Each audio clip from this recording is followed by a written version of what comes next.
Welcome to Explode Your Coaching Business Podcast, helping coaches, speakers, and trainers to live their purpose, grow their business, and make an impact in the world. Now, here's your host, Simona Vicenci. Hey, yup! Here is Explode Your Coaching Business Podcast, brought to you by gtex.org.uk, growing together exponentially. I am your host, the one and the only very good-looking Simone Vicenci, and this is the podcast for coaches, speakers, and trainers who want to grow their businesses by making an impact in the world. Today's episode is sponsored by Explode Your Coaching Business Training. So for more information, visit www.gtex.org.uk/start, where we have a free training designed for you to help you create a six-figure coaching business. Make sure you go there.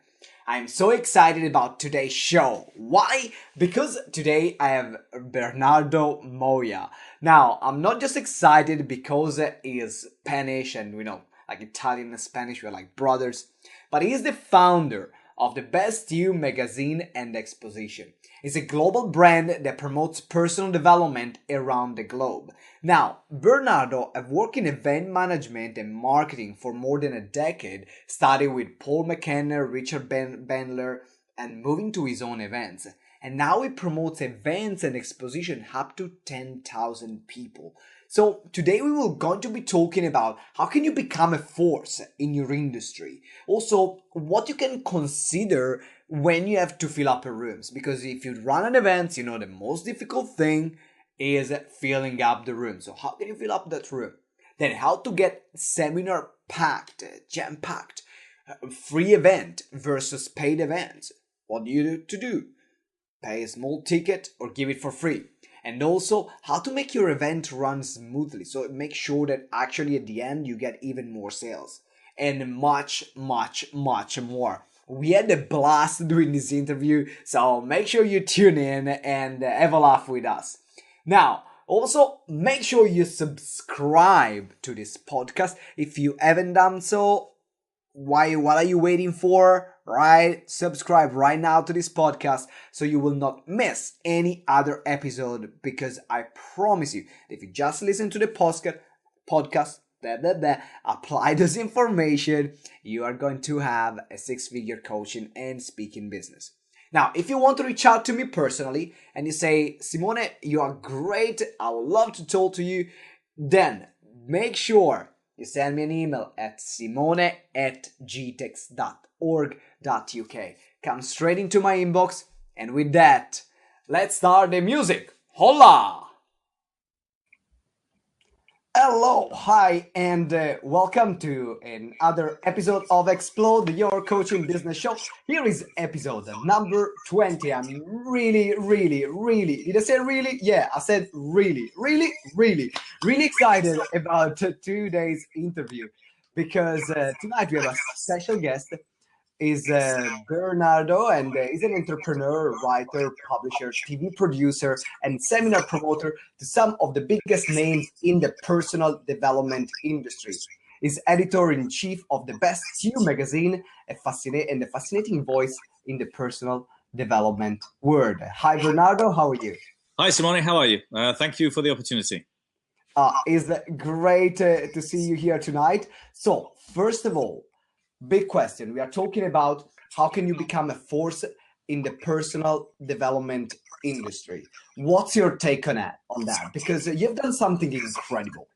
I mean, you started this Best You exposition, and immediately from day one became the largest personal development gathering in the UK. So how the heck did that happen? Tell us. Well, there's a couple of questions there. First of all, as far as how you stand out in personal development, I think there's a lot of people doing a lot of very similar things. There's a lot of people doing a lot of stuff that's recycled and are using content from other people and not necessarily give them credit for it. I think people that really want to stand out in personal development really need to look at, first of all, have a clear strategy and a clear plan I think a lot of people just jump into it and they don't really think of the necessary requirements or steps in order to, build your list, build your profile, your social media profile. So there's a number of things that people need to do. But most importantly, a clear plan, a clear strategy. Where is it they want to go? Where do they ultimately, or what do they ultimately want to achieve? Yeah, I remember I just came out from a Tony Robbins seminar. So I was pumped. I woke on fire. I screamed for 4 days and jumped up and down. And I had, I'm going to be a millionaire by the end of the year. Yeah, some people expect it by the end of the week. Exactly. And I didn't have bloody clue how to get it happen. Did that happen? Guess what? It happens to me quite frequently. A lot of people come and speak to me because they want to work with me. They want me to mentor them or promote them or whatever it is. And ultimately they're just seeing themselves like Tony Robbins, 8,000 people in a seminar room. And I'm saying, hold on a minute, there's a few little steps in between.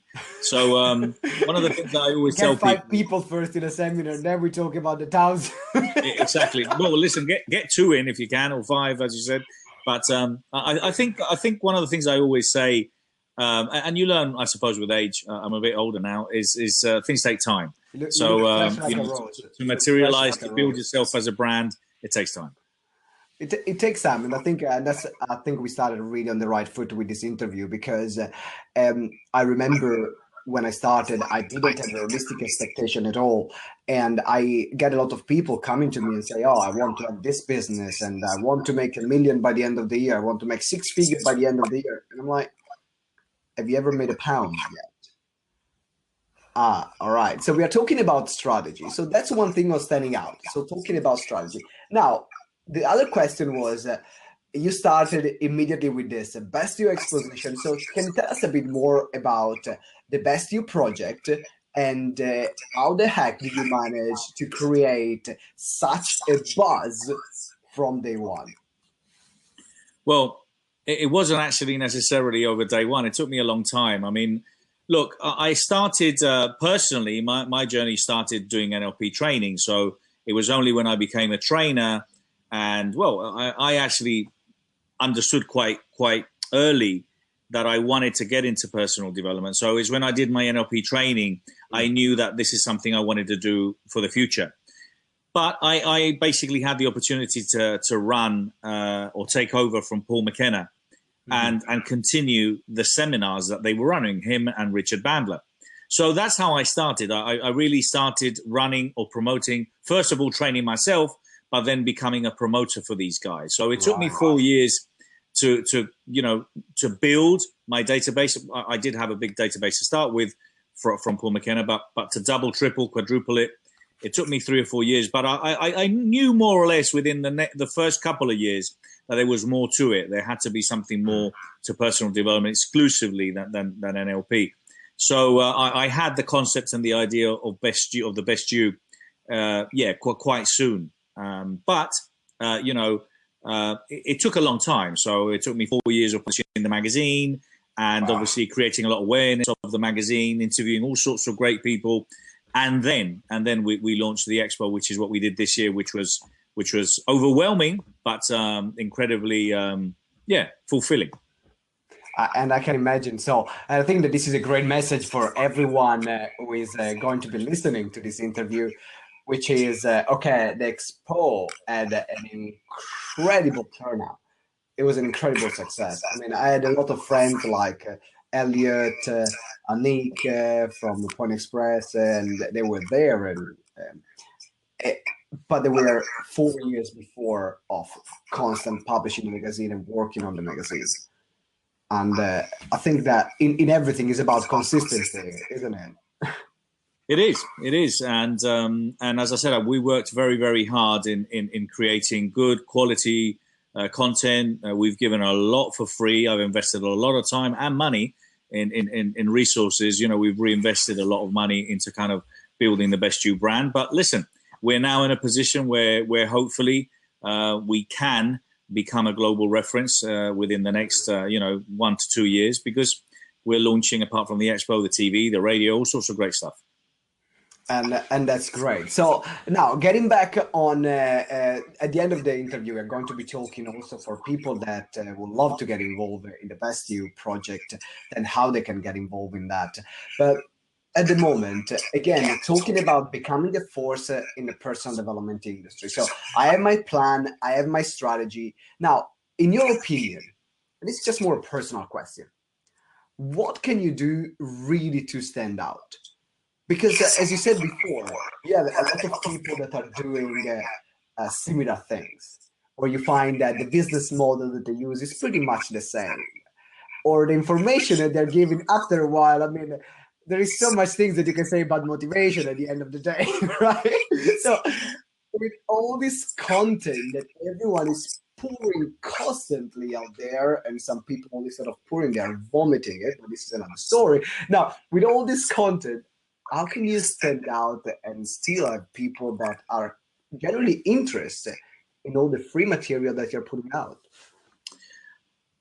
One of the things, I mean, listen, you're Italian. I don't have to tell you I'm Spanish, but one of the key words is passion. Passion. A lot of people, do this half-hearted. And I think people are, they're very smart. They're clever. So they're very quickly, they can identify who means it from the heart and who doesn't, whose heart's in the right place and whose isn't. So I think having passion, speaking with passion, and communicating, a message that has meaning, and where ultimately you're out there to do good and to help others, will be compensated in time. I think a lot of people, just as you said, just put stuff out there and expect to get kind of, a response or build their database very quickly.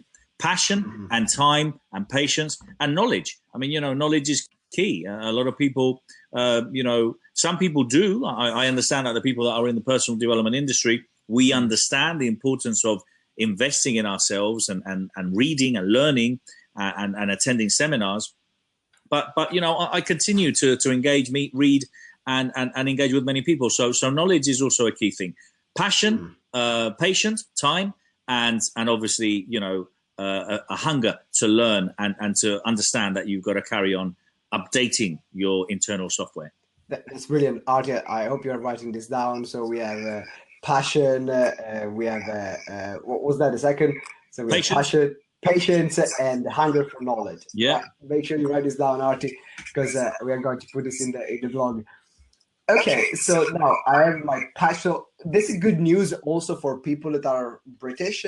You don't need to be Italian or Spanish.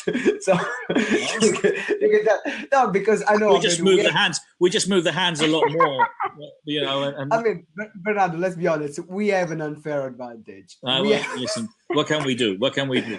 We can't turn it off. Sometimes I say I have to turn it off a little bit. Okay, I'll turn it off.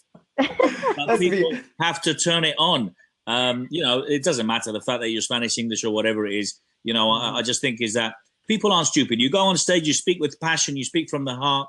People automatically engage with you and buy into what you have to say. And that's great. So, guys, remember, being passionate is really key. And I think that I personally built my business out of passion. I mean, I'm nowhere near a great speaker, but people engage with my passion if they can understand my accent. Right? That's half the battle. That's half the battle. Fine, thank you, Artie. I love you. Thank you. Now, I have another question for you. So, can you tell us a bit more also about you and what actually got you into the personal development industry? Because we've been talking about how can you stand out, been talking about the best you, and what got you started, what got you involved. I'd love to hear a bit more about that. Look, I came across personal development like a lot of people. Some people come across it earlier in life. I came across it quite late, my mid-30s. I started asking questions. I was quite successful. I was quite wealthy. I was living in Spain. I had a lovely lifestyle and family. But I thought, there has to be more to life. There has to be something that's a little bit more fulfilling than what I'm doing now. And that's it. I came across NLP. It blew me away. I wasn't expecting. I'm asking, what were you doing before? Yes, I mean, my background, I used to be in real estate and properties. I used to develop and build properties in Spain. I was born in London. My parents are Spanish, but I was brought up in Spain. I've lived there all my life. I've been in London back for 9 years. But yeah, no, I came across personal development because I just thought, this NLP. I read Paul McKenna's book, Change Your Life in 7 Days. And it started, I was very intrigued. So that was my journey. I then instantly knew that I wanted to become an author. I wanted to write my own books and become a good-looking version of Paul McKenna for the Spanish-speaking market. And you made it. I got to say that you made it. I haven't made it yet. My project is still in motion. But so I literally had the opportunity to take over the company, which was something I wasn't expecting. But I've struggled with adversity quite a few times. I lost my money twice. The second time was a bit more challenging because I was 41. I literally lost everything. And I was pushed to come to London and do something completely different. And that's what I did. I started, I was good at sales, good at marketing. I think I've always had a good take at it. And I had the opportunity to start in personal development as a seminar promoter. So when I came to London, I came to the grey weather, not so great food, and with a lot of hope and a lot of passion and a lot of work. And here I am, 8 years later. NLP Life is the largest NLP training organization in the world. And we've got the best you. So that's it. That's my story. And that's brilliant. So what got you, when you lost everything for the second time? I mean, I can understand it coming from, say, okay, actually I'm a very wealthy background and a property developer. And it was comfortable in life. Then losing everything in the second time. What was if you have to see, what was the main thing that got you through? Say actually not give up, because it could be easy when they say again. Yes, again, exactly. I thought I really haven't cracked these real estate crash markets. So no, I think it caught me like it caught so many other people, completely unprepared, unexpected. And it was very, very difficult because, I commuted from Spain to London every week or every other week. My family was still there for the first 3 years. So it was very difficult to be away from my family. And it was also very difficult to try and start understanding that in the back, the banks were trying to take all my properties, or what they did. And we had to try and make it work. So, but listen, I'm a great believer. One of the things I talk about quite frequently is resilience. Right. Resilience, revolution. I also believe that I believe we're all resilient in ways that we're not even capable of understanding. I believe that we all have to reinvent ourselves at a certain time in our lives. I think it's good. I think it's necessary. And I also believe that, we all have to struggle as well through a revolution as such. And that's revolution is of, who am I? Who do I want to become? So those are my key things. I'm just very resilient. I don't take no for an answer. I get a beating. I go to bed. I get up next morning. I do again. So that's how I work. That's my mindset. That's brilliant. I think that I remember when I lost everything, which was a bit of a mixture. Because on one side, I lost everything. And on the other side, I said, because I've lost this, let me give all the rest that I have away. I was in a weird mind in that moment. And when I lost everything, I said, you know what, all the other stuff I don't need, I'll give them away. And I started living only with a backpack for a year plus. And I was living where I could sleep and working where I could work.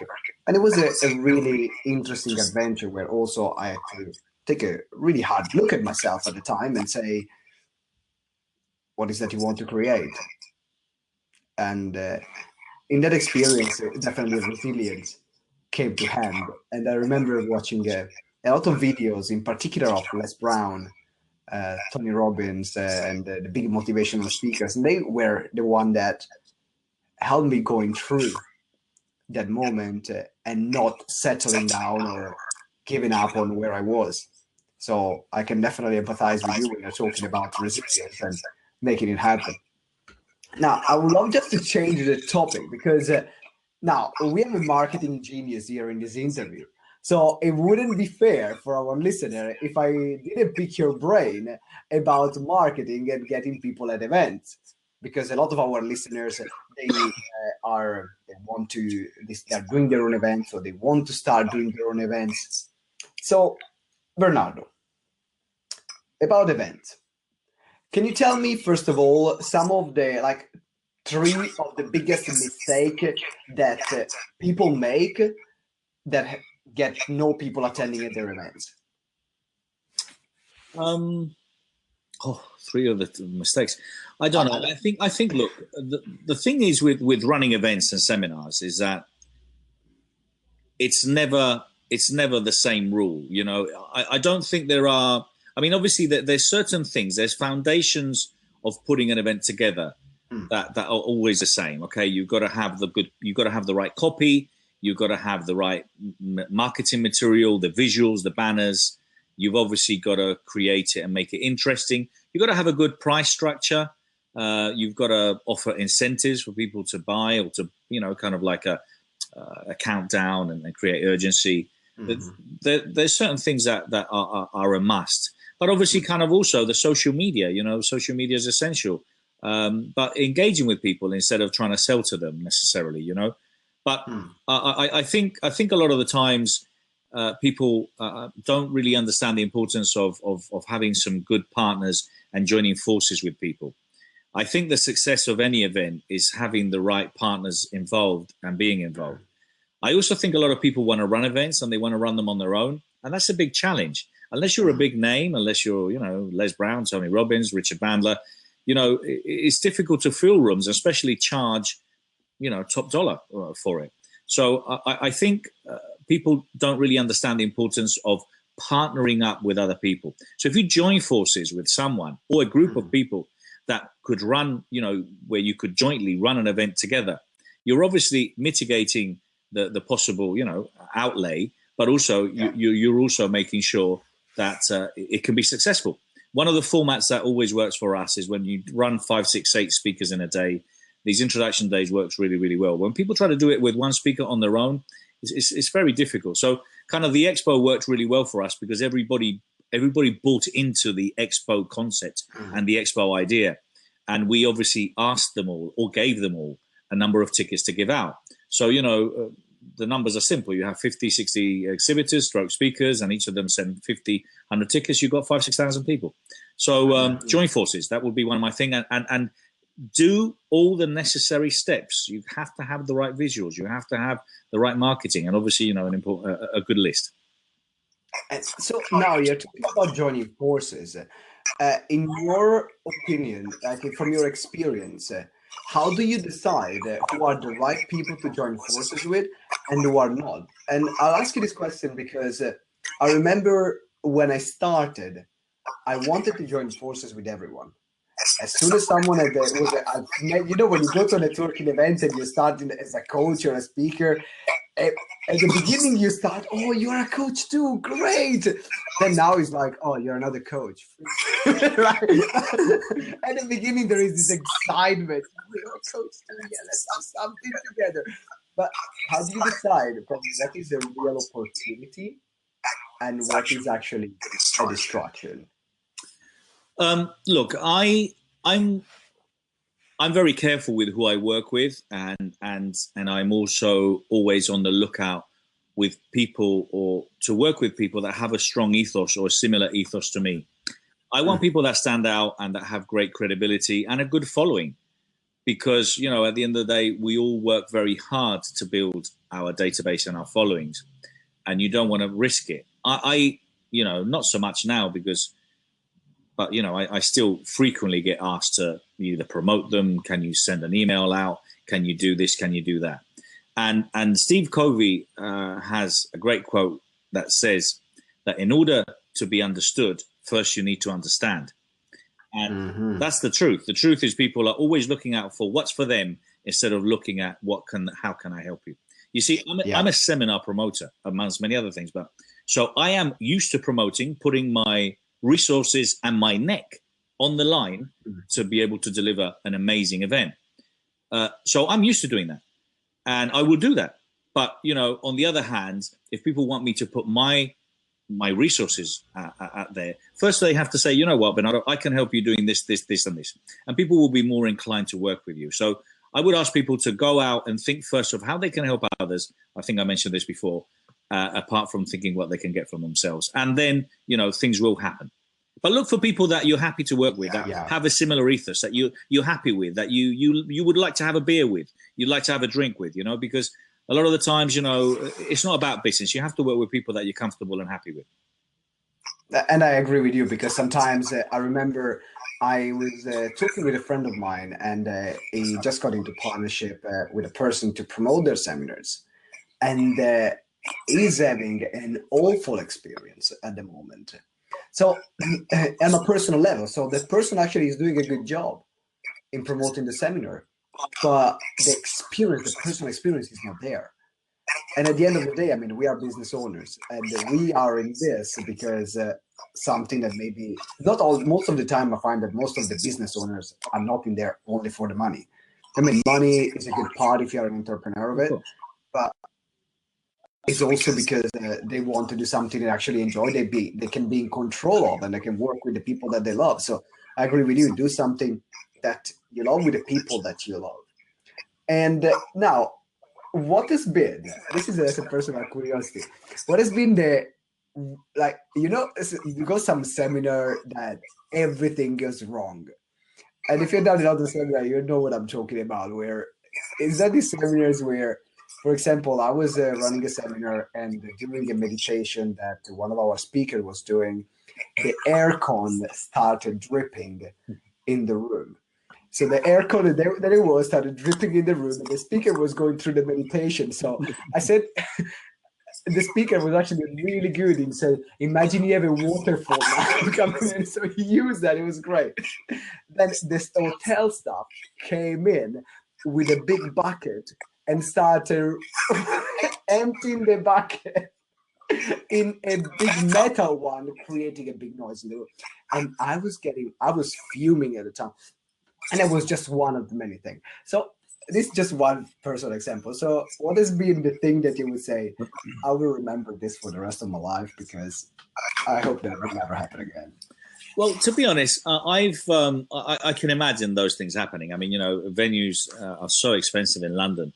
So I can imagine that you would probably have to hire a place where you can, where it rains inside. But there's is that the service? Exactly. But there's one of those things you pay what you get for. So look, I've been lucky. I've attended many seminars, and well, to be honest, obviously I'm quite selective with what kind of seminars I want to go to. But I've attended many seminars, and to be honest, nearly all of the ones that I've seen are quite professional. The thing is, obviously, I'm very critical. When I was in Spain, I was in the military police for 13 months. So I still have that. Yeah, exactly. I still have the corporal mentality of managing and running teams and people and soldiers. So the bigger the event, the more excited I get. And I don't get really excited now when I've got a couple of hundred people or something. I only get excited with 3,000-5,000 people. So, I love the logistics about it. And I think, planning an event and thinking in detail of the whole process. I remember my first event, which I did with Paul McKenna. We had 500 people, was in Excel. And I was sick. I was sick because I was so nervous. I didn't sleep for days. And because, it's planning. What it is planning and experience. But plan. And I always throw a lot of people at all my events. So I make sure that because, I'm NLP trained, and it doesn't necessarily, you have to be NLP trained, but it helps you get in the right state. What they say is that if you're in the state, or if you want someone to go to that state, you need to be there first. So the energy is always great. We're always really positive, very excited. We welcome people, with big arms and big smiles and everything else. You got to put people in the right frame of mind, the right state. Sometimes things go wrong. Listen, it doesn't matter. But, I've been lucky that I've got a great sound engineer. I've got kind of like a great team. We have loads of assistants that assist us or help us on the events. So, but planning, logistics, throw people at it. And when things go wrong, listen, just put your hands up and don't try and disguise it. Because if there's water in the room, I think people heard it. You got to bring your hands up. So listen, I'm sorry, guys. It's on me. Yeah, exactly. And I mean, sometimes this thing can happen, and I agree with you in terms of the planning. there is never enough planning that you can do for an event, for having everything sorted. Because I don't know, but for those people that are like me, which is lastminute.com, which I needed people that get me in check because, it's the night before the event and I haven't printed the manuals yet.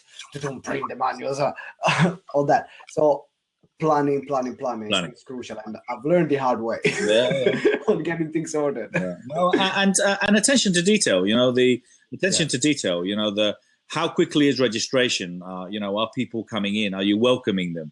Do you have the disclaimers? Are the people in the right place? Have you put within the logistics who's standing where? Who's doing registration? Are there the right people to be in registration?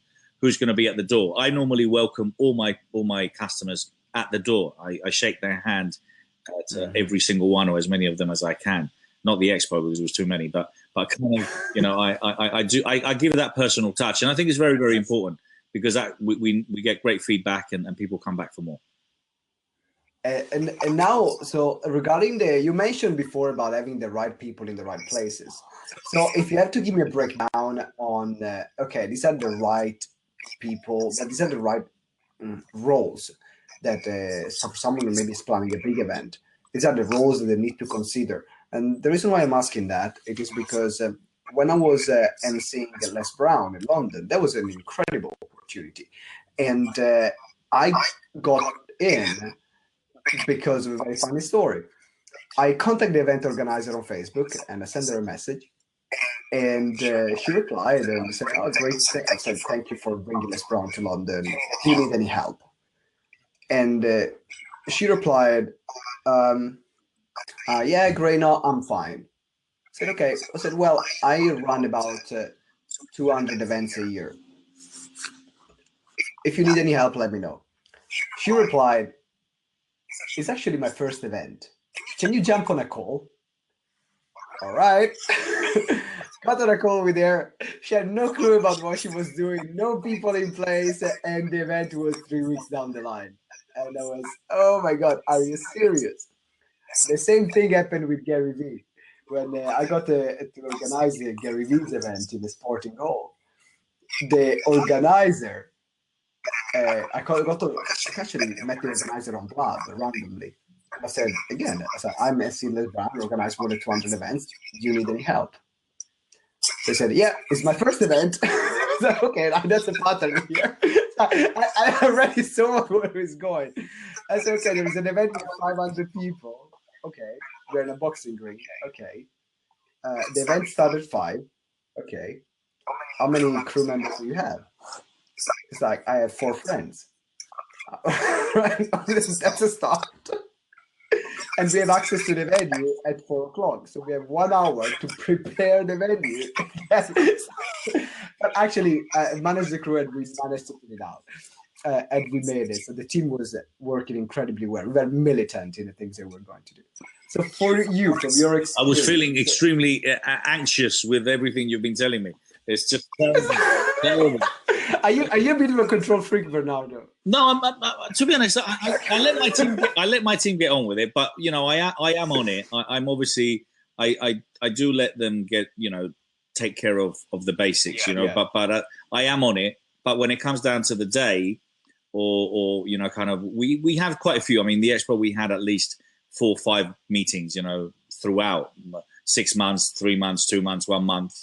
A week, and obviously the day or a couple of days before. So, listen, the thing is that I don't really think a lot of people appreciate, and I'm very saddened because I've attended seminars. I'm not going to mention who or where, but I've attended seminars with some big names, and I've got to places, okay, and I've got a VIP ticket, and there's these kids standing there who've got absolutely no idea. They've just given them a T-shirt. The guy's standing there. He doesn't even know his name. How is he going to know my name? Okay, and I'm a VIP. Okay, I've been invited by the. I paid $1,000 for a bloody ticket. Yeah, exactly. I've been invited by the guest speaker. The guy's on stage. He's actually invited me, so he doesn't even know who I am. He's walking around and walking around. He's speaking to these guys. He's speaking to the other guys. I just can't believe it. I cannot believe it.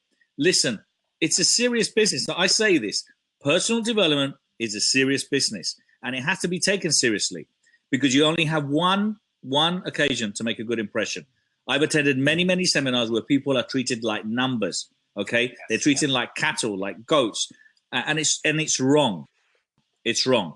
People have to feel special. You know, they've paid a lot of money to come to these courses, so you should know their name. You should know everything there is to know about it. And if there is something wrong, you've got to make them feel comfortable. You've got to apologize, and you've got to put them in.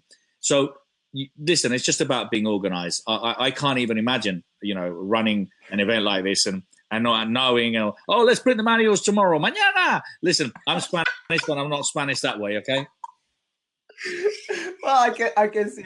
But I mean, I've seen, as I said, I've seen a lot of events, and actually, I remember one of the times where actually it cost me a lot because let me say, quadrupled my business cost overnight.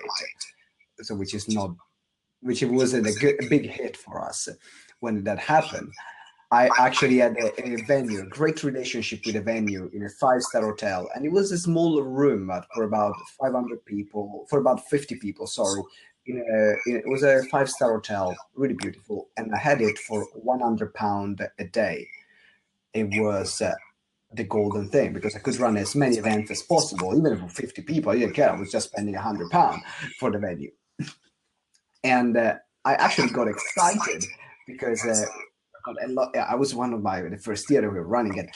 People were booking in and booking tickets, and I got excited and said, yeah, people are booking these tickets, right? I arrived to about 400 registrations in a room of 50 people. Now people started coming in and the rooms started getting packed. No more chairs. People start stacking back in the room, standing in the room. And then there was no more space. So people started screaming and shouting and they wanted to get in. And it was a free event, but they wanted to get in. And as it was the right, they got their ticket. It was entirely my fault. And that cost me the relationship with the venue. They didn't want me anymore to run the events there. And immediately I have to move somewhere else where my business costs were quadrupled overnight. So I think that there are some small things that it really needs to put in place in order to make an event a great event. Now, for example, for you said that you're doing your meeting and you're doing your preparation as well. What are the things that you want to monitor closely in order to make sure that your event runs in the Bernardo's way and not Mañana's way? Yeah, listen, it depends the event. Look, at the end of the day, for me, kind of one of the key things is registration. I think registration, when it comes down to running events, has to be as smooth as possible. But listen, the whole process, the moment someone books, there needs to be a booking confirmation. The booking confirmation obviously has to have the right information. Sometimes it hasn't. It has to have the right hotel, and sometimes it hasn't. And it has to have the right a timetable, and sometimes it hasn't, and so on. You know, so the booking confirmation is essential. Then a nurture, you know, throughout. I think it's something that we're to be honest, we're only learning now because, you know, we've always managed to sell our events very well. But kind of one of the things we tend to do now is really nurture our customers throughout the process, because if someone books 2 months, 6 months before, you know, you need to keep them excited. And because, you know, people book, and especially sign up. What ways do you nurture the people that attend your event or that register maybe 2 or 3 months in advance? Yeah, I mean, I think nurturing them, keeping them in the loop with whatever it is that's happening, keeping them interested in the event that they've actually signed up for is important. You might have a follow-up sequence. Well, that's great. They're getting some emails from you. But it's important to communicate with them.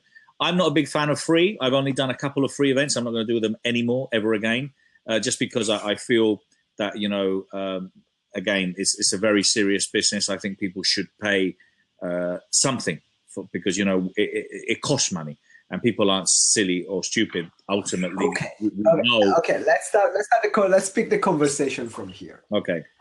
Because I have a different view. I'm an advocate for free events. Okay. So now, what I would love to hear from you is why do you prefer a paid event rather than a free event? And also, what are the main differences for you in terms of like your choices? Look, I understand that there's a lot of free out there. Okay, we put a lot of free content and we do a lot of events where we do give tickets away for free, but we give them away for free to our customers. We don't necessarily give them away to anybody. I think at the end of the day, people have to appreciate and understand that the people that are sharing their expertise have spent thousands of hours training, learning, reading, or whatever it is. So they have something to share. The chair that they're sitting on, the space that they're walking in, costs money. And I feel that people have to understand that. Now, it could be a symbolical £5. It could be a symbolical £10. It has to be something. I've run events whereby we've had amazing speakers lined up for 8 or 9 days, 8 or 9 speakers for a whole day. And we have obviously sent them, sticky emails whereby we're saying, guys, we're looking forward to seeing you in a week or 2 weeks' time. And then you send them another reminder, guys, we're looking forward to seeing you. And we say to them, look, if you can't make it, please let us know because we're nearly sold out. And we would really appreciate because, somebody could take your seat. And then they don't show. And And I personally think that that's disrespectful. I think it's wrong. And listen, 5-10% of them may have personal reasons. But there's so many people that have an operation. Their leg is broken or their mother has passed away. Or come on, seriously. It's a joke. It's a joke. And it's disrespectful to me as a speaker, as an author, to all my guests. It's disrespectful to the business in general. So I think there's a lot of free stuff out there. Great. You guys believe in it. Carry on doing it. I'm not a great believer in that. I think you pay what you get for. I think if something is of good value, people should pay something for it. Blyden, thank you very much. I always love to hear different opinions because, for example, the reason why we love free events is because there is less commitment for people to attend. In particular, if someone is new or in particular is a new speaker or upcoming, then I found that when I started, less now, but when I started, it was very difficult to sell even that £5 ticket. And I'm like, you know what? It's just so bloody hard of spending this £5 ticket. And probably because my marketing strategy was completely wrong, then I can put it down to there. But it was just so hard selling that £5 Listen, ticket. I agree with you. I'm talking now as a seminar promoter, okay? I'm not talking as a speaker. I agree with you. I think when you're starting, I get all sorts of people that want me to pay them, and I say, hold on a minute. I don't know who you are. With the greatest of respect, I don't know who you are. If you want to speak at my event, I won't charge you or I will charge you. So I get it. I think as a speaker, you have to do whatever it takes to find as many opportunities. When I go out and speak, I don't normally charge, okay? And I do that because I believe in what I'm doing or I'm trying to help the promoter. But having said that, putting events together, and as a promoter, I believe that as a promoter, if you can, and if you've got a good customers and it's a great value what you offer, you should charge. So what are some ways, for example, let's say if someone is a new speaker, because most of our listeners, they are upcoming speakers or coaches, and they will love, and they say, actually, Bernardo, like, screw Simone, stop talking about free events. I want to follow Bernardo's way. He's the boss here. So now, what I want to hear from you is what could you recommend to someone who would love to start a paid event, but is not well known at the moment, in terms of actually making the process of ticket sales easier? Is it making sense? Yeah. Well, I said, listen, I'm a great believer in running events with other people. I think when you put experts together, when you put a variety of... we did an event this week, it's called Turning Pro, and it was 8 or 9 speakers with completely different expertise. I think, as well. Was Elliot speaking? Yes, Elliot was one of the speakers. Yeah, I saw. Okay, right. I saw his pictures on Facebook about Turning Pro. Okay, so it was a fantastic event. The quality of the stuff that we delivered was amazing. I mean, I've got it all recorded, but that was a free event. And as I said, I mean, we had hundreds and hundreds of people, but we had a really high percentage of people that didn't show. And as I said, I don't normally, and I haven't done many free events. I won't be doing it. I think in particular that you can charge people £10 and say to them, look, if you show up, we'll refund you. That's also an option. It just shows commitment. I believe that for people that want to start, I really think that joining forces with other experts. So if your expertise is coaching I don't know, coaching phobias, for example, helping people with phobias, then coach with someone that maybe is more business orientated, or work with someone that might help you with social media. You know, I think putting a group of people together is always more enticing and more interesting for people. And between them, they should be able to get a good turnout. And then if people like what you do, obviously, quite rightly, you're going to say, guys, listen, I obviously have my own seminars. And if you want to find out more, I'm at the back of the room and I'll give you more information about it. I think that's a great way to start. And this is great. In fact, that reminds me from a seminar I was emceeing on Saturday or Sunday, either Saturday or Sunday. Something that we do with the members of our community, because we work with speakers and coaches that are starting out. Something that we do, we actually get them to work together and create a multi-speaker event. So we have challenges and competition between different groups, and they had a packed room. And when I started, if I thought about that, because I was just, no, it's my event, it's my event. But when if I thought about that, I was like, wow, this is powerful stuff, right? So I think that was really a proof of what you are talking about. Now, we are towards the end of the interview. Can you let us know, well, first of all, thank you. It's been incredible. My like pleasure. For someone who wants to stand out, in particular want to start seminars or events and what you share today, like I would just take a checklist because it's golden nugget to make sure that, because people think a lot about the sales of the event, how many sales can I make, without realizing that this is what makes the sales possible. It's what makes the sales possible, but most importantly, it's what makes more sales. Mm-hmm. True. Someone coming to an event of yours and having a good experience. You could listen. It's the same. I'm going to talk with something that you'll probably understand. Okay. I love eating. So when I go to a restaurant, yes. So when you go to a restaurant, if you go to a restaurant and the food is excellent, okay, but the service is crap, shit. I'm not talking average. I'm talking really bad. I don't know you. I probably wouldn't go back. Nope. Okay. No way. Now, if you go to a restaurant where the food is okay, average, but the service is amazing, I would probably go back. So true. It's the attention to detail. So making sure that people ultimately have the most amazing day and the best experience at your event is absolutely key in order for repeat business. Because if not, all the work that you've done, all the email marketing, the social media, booking the venue, getting the people, everything, yeah, exactly. Bye-bye. It just doesn't come back. So because people won't come back. Why would they come back? So I think that's the main focus. I think people focus on that, but then they don't understand the importance of running a very good event and making the experience ultimate.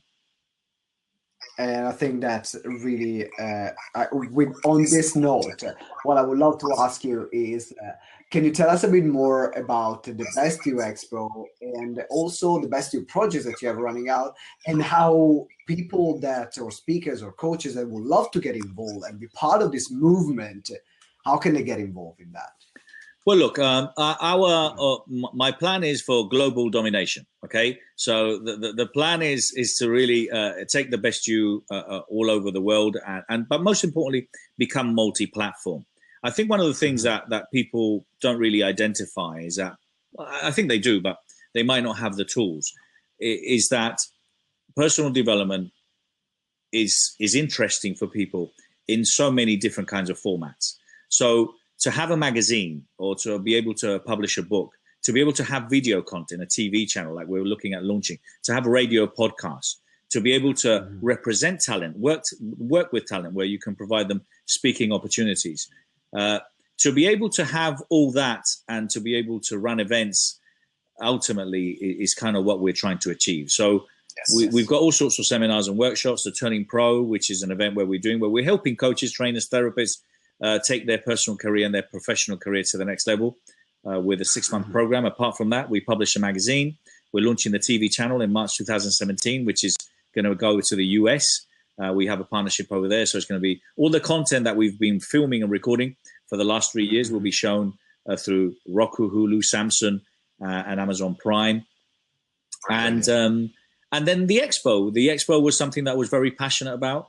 And ultimately, the idea with the expo is we did the first one this year. We're doing the next one next year. It's the 4th and 5th of March. So it's kind of like a festival of personal development. I call it the Glastonbury of the minds. So what we've got there is, I like it. yeah, it's cool. So what we've got there is we're going to have 160 exhibitors. We've got 108 workshops throughout 2 days. We've got 8 seminar rooms plus the main stage. We've got 9, and we're aiming for around 8 to 10,000 people. So I'm hoping you're going to be there, Simone, and I would like to offer you, obviously, and your customers and your clients some free tickets as well. I'll definitely be there, and I'm already excited about being there. It's going to be a great opportunity for everyone who wants to, on the one side, learn, or on the other side, also promote their services or programs as a coach, because I know that there are also these opportunities. So we will put a link in the show notes as well, so then your page, so that people can get in touch with you. Thank you. And you're welcome. And I think that on the final note, if there is one message you would like to leave our listeners with, what message would it be? I don't know. I just think. Pardon? You can say Tranquilidad. No, I just say, be patient. Be patient. Work with the right people. Offer instead of asking. But give yourself time, give yourself credibility. Because I'm a big fan of Malcolm Gladwell and the 10,000 hours. I believe you've got to put the hours in. I think those people that come in and expect to become famous overnight, and as you said, make millions, it doesn't happen. You've got to put the hours in. You've got to be passionate about what you're doing. But listen, it's an amazing business that we're involved in, and I can see it just growing and growing and growing, because people need kind of the expertise that coaches, trainers, and we provide. That's great. Thank you very much. That was more than one golden nugget, but anyway, thank you. That was over-delivering. It's in your nature. I'm sorry. All right, guys. Thank you very much for watching. Looking forward to seeing you next week. Make sure that you connect with Ronaldo. I'm going to put the links on the show. And also make sure you share this podcast with your friends, everyone, because everyone needs to listen about this information. Thank you so much. Thank you, Simone. Well done. Keep the good work. Keep it up. That's the plan. See you, Bernardo. Thanks very much. Cheers, bye.